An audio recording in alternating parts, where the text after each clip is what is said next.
we've passed the halfway point. As teams start to separate from the pack, a few records remain unblemished, including one set to face its biggest test of the year so far. The backyard has seen its share of classics. And Bates keeps it. Now he cuts inside. He flips into the end zone. Tigers. Generals. On the Friday Night Blitz. This is Action Sports Jack's Friday Night Blitz, sponsored by Whataburger, just like you like it. It's a great night for football. All right? This is what we've been wanting. We talk about this all year. This is what we've been living for. This moment, this opportunity right here. First year at Columbia for Demetric Jackson as the head coach of the Tigers. Tonight, he's got a date with O.J. Small and the undefeated Riverside Generals. Welcome into the Friday Night Blitz. For the next 30 minutes, we'll bring you the best local high school football coverage around, games from all over Northeast Florida, and reaction to some of the biggest matchups and some upsets tonight. And folks, it does not get any bigger than our game of the week. Let's check out Columbia and Riverside.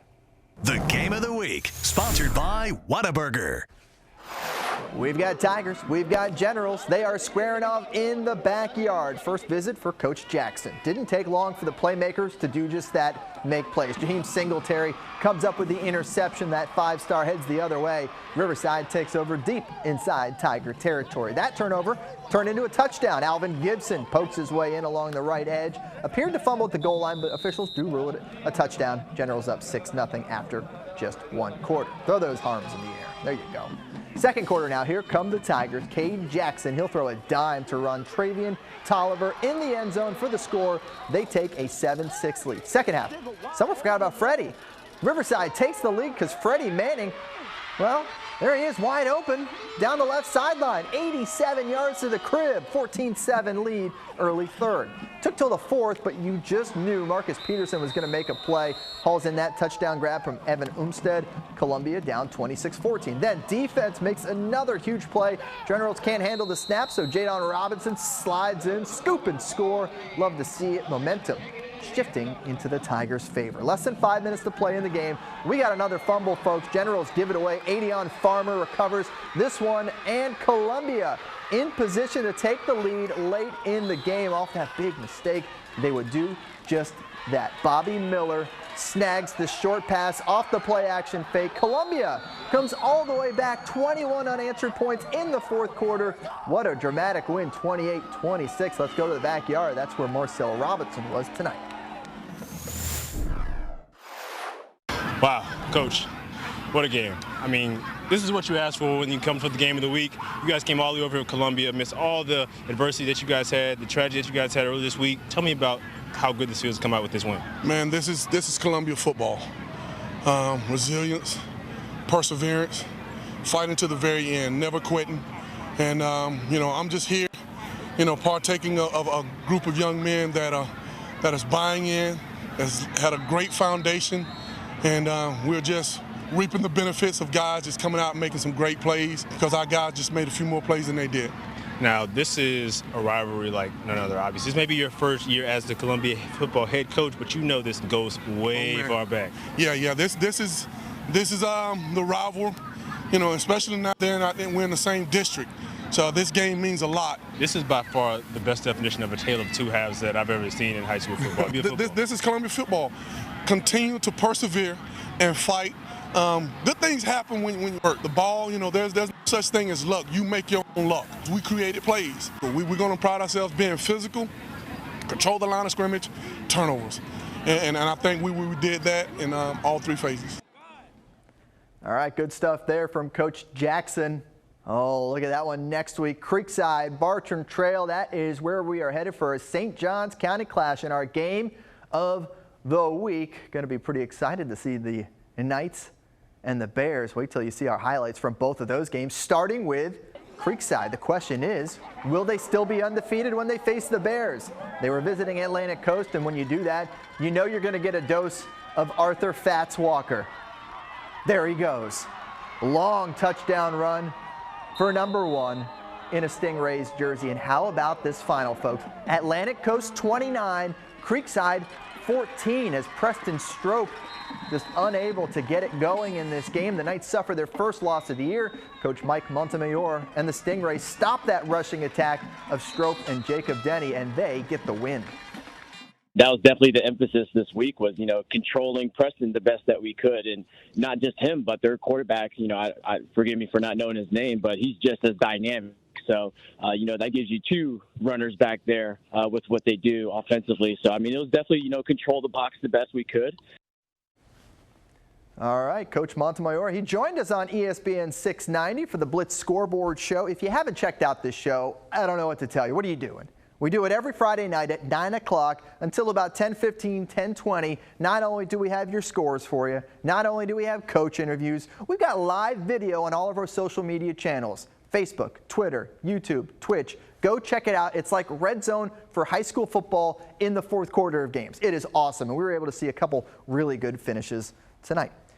Let's get to more highlights. You see a sliver of a rainbow over Johnny Gwynn's field over there on the west side where Ed White plays its games. Mustangs of Mandarin looking to knock the Commanders from the ranks of the unbeaten. Off to a good start. Tramel Jones to Jeremiah Shack, 7-0. Later in the first quarter, Jones to Kieran Jackson. Quick slant. And there goes Jackson. Seems as though he was not really covered on that play. Costly mistake for the Commanders. Mandarin up 14-0. Coach Bobby Ramsey loves it.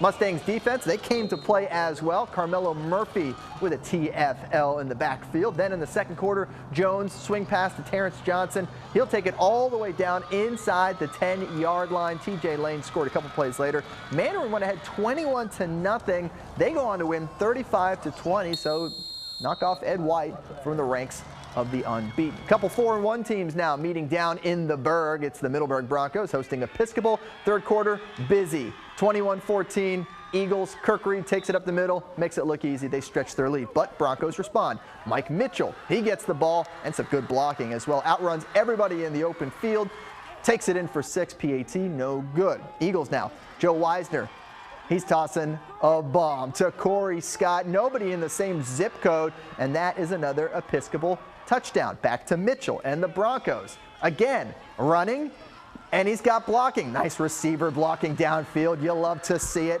Goes to the sideline, finally taken out at the 3 in the last play of the third quarter. First play of the fourth quarter, Luke Paget. He finishes it with a short keeper. A great game down in Middleburg, but it goes the way of Episcopal. 35-32, they hang on. Let's hear from Coach Marcus Wells. I tell you what, Middleburg's a tough team. For them to be 0-2 last year and to come back and play the way they played, we knew it was going to be a fight. We knew we were going to have to fight as well, and it would come down to the end. And just two teams that are playing hard and going to the end. It was a special night for us. Mentioned Creekside in our game of the week next week. They will face Bartram Trail, but first they got to get by Ponte Vedra on the road. The Sharks were trailing 7-5 in the second quarter. Nathan Bunkoski, he'll find Alex Cotty. Nice pass there, sets him up in the red zone. Here comes Bunkoski again. This time he finds Luke Paris. Nice crossing pattern there. Stretch it out into the end zone. The Sharks go ahead 11-7. Bartram Trail now. Bears a good field position. QB draw Riley Trujillo. He'll take it in for the touchdown, 13-11. These are weird football numbers, but we'll go with it. Back and forth action. It was 16-11 at the half for the Bears, and a late field goal with about 2 minutes to go gives them the win, 26-24. Wow, big win for Bartram Trail. More St. Johns County. Nease hoping to continue its strong start. They're 5-1 as the Aug comes to town. Panthers down 21-14, end of the third, when Marcus Stokes tosses this beauty to Dom Henry. Hauls it in at the 1-yard line. That's a catch, folks. Fourth quarter we go. Trickery at the goal line. Where's the snap? It goes direct to Dom Henry, the wide receiver. He throws it to Marcus Stokes for the touchdown. Wow, that ties the game at 21. But a bounce back from St. Augustine. Devontae Lyons, touchdown run, 28-21. Jackets back with the ball, hoping to close it out. Tipped pass leads to a Zach Harmon interception. However, same play happens on the other side of the field. This one tipped. Oh, there's the interception. Jaquame Moore on the tip drill, able to pull it in, and the Jackets able to win 28-21. What a battle there at Nease. Sandalwood at the graveyard taking on a 3-2 Reigns team. I walked in just as the Vikings scored. It's a bad trend that's been happening lately. Here's Kareem Burke with a 2-point conversion as I shoot it from 120 yards away. Still counts for 2 points. Makes it 14-7. Saints looking to answer. Chris Calhoun across the middle, streaking wide, a receiver. There he is. Away goes Brandon Richardson for a big pickup, gets out to about midfield. Later in the drive, in the red zone, but pitch goes wrong, and Jamari Whitehead is there to fall on it for the Vikings. That's a turnover. Reigns takes over, and they would drain the clock all the way down to the 1-yard line, to the last play of the half almost. Time ticking away, and they lose the ball at the goal line. Sandalwood recovers. Reigns leads 14-7 at the half. They would lead 20-7 in the second half. Trinity Christian welcoming in a good club, American Heritage. There's Gators defensive coordinator Todd Grantham getting a look at all the top recruits on the field, including Marvin Jones Jr., son of the FSU legend. American Heritage, coached by former Miami Dolphin Pat Surtain Sr. We got a scoreless first quarter thanks to this interception. Conquerors Thomas Fryer. The turnover thwarts a promising drive the Patriots had going. Second quarter now, Keaton Thomas steps in front of the receiver, brings it back the other way. A lot of guys pick off passes there for Trinity, don't they? What a good secondary they have. Conquerors capitalize off the Patriots' miscue. This time, Darnell Rogers going to work. The sophomore scat back rips off a couple big runs on this drive, which culminates with a short touchdown run by Cam Miller from the Wildcat. Trinity up 7-0 after recovering a fumble in the ensuing kickoff. Conquerors get it right back. Great field position. Colin Hurley to Miller. Another touchdown, 14-0 in the second. Conquerors go on to win 21-14. We take a quick break here on the Friday Night Blitz, but we are far from done with the highlights. Plus, our latest Making of a Program takes you inside the coaches' meeting as the Toros huddle up after their first appearance on the gridiron. That is next. Hey, this is Stacy Martin, and you're at Clay High School watching the Friday Night Blitz. We'll check out the highlights from Clay coming up next. We are the Jackson Tigers, and this is Friday Night Blitz. Long live Coach Rob. Long live Coach Shell, too, man.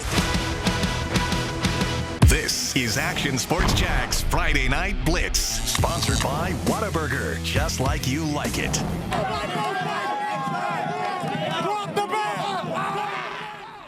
The bleacher creatures making the trip from Lake City out to the backyard. And how about the Columbia Tigers? They get the victory. Zoo life. That's what they like to say there as they get the win over Riverside 28-26.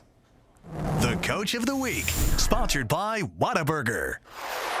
And let's give a big congrats to our Coach of the Week. It is Demetric Jackson as the Tigers get the win. And thanks to Jaguars Prep and our sponsors with Whataburger, they get $1,500 for the program. Congrats to Coach on the big rivalry victory tonight. Welcome back to the Friday Night Blitz. Remember, next week we head to St. Johns County, Creekside, Bartram Trail. They'll square off in our game of the week. And by we, I mean the rest of the team. I'll be in London with the Jags. Maybe we'll see if I can find a high school game to cover over there. For now, though, back to the games here in Northeast Florida. Turn the page. Let's go. They're trying to see what we lined up in, so safeties, y'all kind of play with it a little bit. Back-to-back wins for Fletcher by a combined 5 points. Can they make it 3 straight at Reball? Trojans, nice start, 3rd and a mile, but Nick Jones does the smart thing, gets the ball to Sincere Cohen. He's a playmaker, takes a hit, stays in bounds, dives for extra yardage, just barely gets the first down. Senators turn with the ball now. Marcellus Tate looking up top. LeJay Jones there to jump for it, pulls in the touchdown, 6-0. Late first quarter, this time Jabari Williams with the rock. And he's got everybody trying to chase him down as he gets into the secondary, and away he goes. They finally are able to pull him down. It sets up Jones, the QB, on this sneak. And let's give a hand to the offensive lineman. Look at that push. That's what you draw up if you're Coach Faison. Fletcher didn't score after that. They led 12-0, but they hold on to win 12-7. Our fans of the week tonight, Wolfson High School. Check out the crowd, the Wolfpack supporting and showing their homecoming spirit. Love to see it from the Wolfpack. Check out that crowd. That is awesome. Good job, Coach Dennis Bettinger and the crew. Wolfpack back home tonight, taking on Stanton. Shout out to best dressed coach of the night, Coach Dennis Bettinger. Told us he only brings out the sweater vest for homecoming. That's a good idea. Starting the first snap, Dallas Kemp is there with the quarterback sack as he gets into the backfield. But wait, there's more. He recovered a fumble. So in the second, Wolfson already up 8-0. Aiden Nichols looks and finds Ryan Horton. running right into the end zone. That is a Wolfpack touchdown. Very next play, coach says we don't want an extra point. We want 2 points. So Nichols goes to Tyler Terry, 2-point conversion. But wait, he needs help. Wolfpack give it to him, a little push over the goal line. That's teamwork. I've heard it makes the dream work. There's your delayed signal. He's in, 2 points. Wolfson goes on to win a blowout, 44-0. Not too many district games on the schedule, but this was one of them. Clay hosting Gainesville Eastside as the Blue Devils hoping to get it done. Rams going for it on a 4th down in the first. Darian Smith stopped in the middle by Zach Fordham, so Clay takes over. Trying to capitalize, Billy Mobley throws to Jarvis Lee, breaks about 4 tackles in 3 seconds, finally brought down, but it's a 1st down. Clay comes away scoreless on the drive. Second quarter, and the Blue Devils' Jaden Jenkins rolls to his right. He'll fire a bomb up top, wide open, Demarion Frazier. Man, that guy can play some wide receiver, can he? Heads down the field, gets inside the red zone before he's finally spun down. Jenkins again in the pocket, and who's he going to? You got it, Frazier, touchdown. PAT will be blocked, but Clay led this one 20-7 at last check as they look for that district victory over the Eastside Rams. UC, University Christian, had to call an audible finding a new opponent this week. It's Newberry who steps into that spot. Start with a tie ball game. UC in the red zone. Quarterback DeCirio Riles throwing to his tight end, Jerome Manning, easily takes it in for 6. Not even a couple plays later, Newberry with the ball. And if you're thinking, didn't I just see that player score? Yes, you did. It's Manning again. There he is with the quarterback sack. Play a little offense, play a little defense. Works a lot out there. How about another sack? There he goes for UC. Fighting Christians get the win over Newberry tonight. Long before Tocoy Creek picked up the first victory in school history last week, the coaching staff was laying the groundwork as they started from scratch to get the Toros to this point. After a successful kickoff classic against Paxton, it was time to get together and figure out what went right and what went wrong on a Friday night. They get indoctrinated on Friday night. Now it's time to go. We're young and inexperienced, and it showed at times, but it also shows the athleticism that we do have. I don't want to use this as a crutch that we are young. I don't want that, okay? We're going to coach them, and we're going to get better. I saw 11 guys on offense that were trying to do what we're teaching them to do. Now, it wasn't perfect, no, but we can teach that through technique. So with a coachable crew, we can play football. Everything that all the mistakes that happen are all correctable, and it's not a motto, but I used it at Mercer, and it fits. It's all about us. Let's just kind of review on some things. We dressed 97 guys, and we played 97 guys. The fact that we were able to pull that off in 4 quarters. Where's the quarterbacks? With me. Pre-game they stretch, and then they go mesh. We got to get in the right tune, with this. Student section was great, but all the way over here they just sat on their hands. That can't happen. Because if the apathy's there, then it filters down and we don't play hard.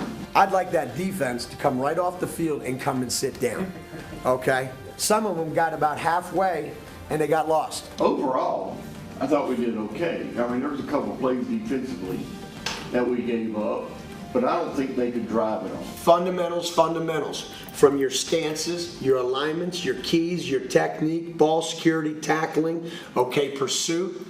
That's what's going to win football games for us. All I'm asking for is them to get better next week, and next week, so that by the end of the year, we're a whole lot better football team than we were last Friday night.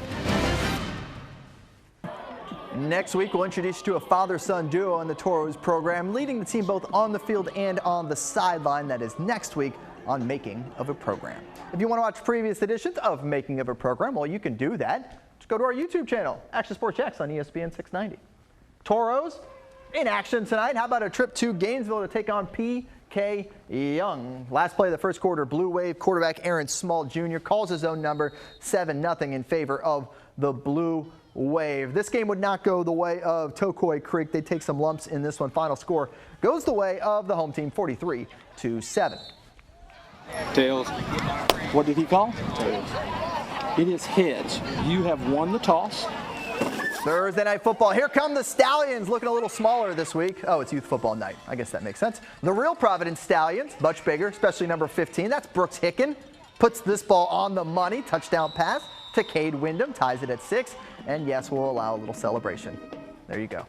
Hilliard comes in undefeated. Plays like this don't hurt. Down 14-8 when Lyle Bennett goes to Braden Maddow. Momentum carries him into the end zone. All flashes in the second half, 32-31. Up in Alachua, Fernandina Beach looking for its second win of the year at Santa Fe. Just under 5 to go. Jackson Denton. Short pass here to Andre Lucas. Backtracks a little bit. Then comes back north and south. Defense can't catch him. Lucas cut back, and he's gone. Pirates up 7, 28-21. The Raiders, though, would tie it. So here it is. Fernandina Beach, Bryson Osgood is good with 13 seconds to go. 31-28 is your final score. What a win for Fernandina Beach. Friday Night Blitz rolling on here on Fox 30. When we get back, we will have our play of the week, plus a Jaguars memory from a guy who started on both sides of the ball in his high school days. That is next. And we say hey to the Fletcher Lady Senators. How about a little volleyball here on the Friday Night Blitz? They win the Gateway Conference title last night, makes it 7 in a row for Fletcher. Congrats on the win.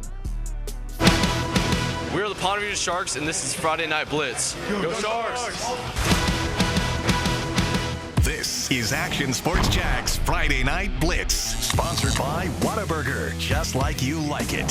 High school, we played a team called Trinity from Texas. It was, I think they were like a predominantly poly team. They were a real big team. They had won state a couple times in like 6A ball in Texas. I mean, it was a big powerhouse, and we ended up beating them in overtime last second, but I just had like a really good game in that game, and we ended up winning. So that was like one of the coolest moments in high school. Miles Jack and his Jacksonville Jaguars teammates ready to go. The Tennessee Titans coming to town. Countdown to kickoff. We've got it for you Sunday morning, 11:30 on CBS 47. Then, of course, you can stick around for the game, the AFC South battle on CBS 47, 1 o'clock kickoff from TIAA Bank Field. So, yeah, that Derrick Henry guy, well, he certainly had his fair share of Play of the Week nominees back in the Yulee days when he was setting the career rushing mark for high school football players across the entire country. Go back and look at some of those numbers. They will boggle your mind. So let's get to this week's top play. And we go to the backyard, the site of tonight's game of the week. And 2 turnovers for Jadon Robinson, including a scoop and score. That got the comeback rolling for the Columbia Tigers against Riverside. By the way, Jadon Robinson, no relation to our playmaker Marcel Robinson, though he's the one who put in this play of the week. So that seems a little suspicious now that I have to say it out loud. The Player of the Week, sponsored by Whataburger. Coming up a little later on tonight, we'll give you 4 new candidates for our Whataburger Player of the Week. We'll have you vote on Saturday, Sunday, and Monday, all the way up until 11:30 p.m. Last week's winner, there he is right there, Kaiz Ragland, the running back from Tocoy Creek, helping lead his Toros to the first ever win in school history. Again, we'll have 4 new candidates coming up for you. You can check that out on actionnewsjacks.com at the Blitz page. And if you just joined us or you missed any of the show, join us at 11:20. We will blitz through the highlights coming up tonight on both Fox 30 and CBS 47. That's it for this Blitz. Hope you enjoyed week 7 of the Friday Night Blitz. We leave you with our Band of the Week. We'll see you at 11:20 on Action News Jacks.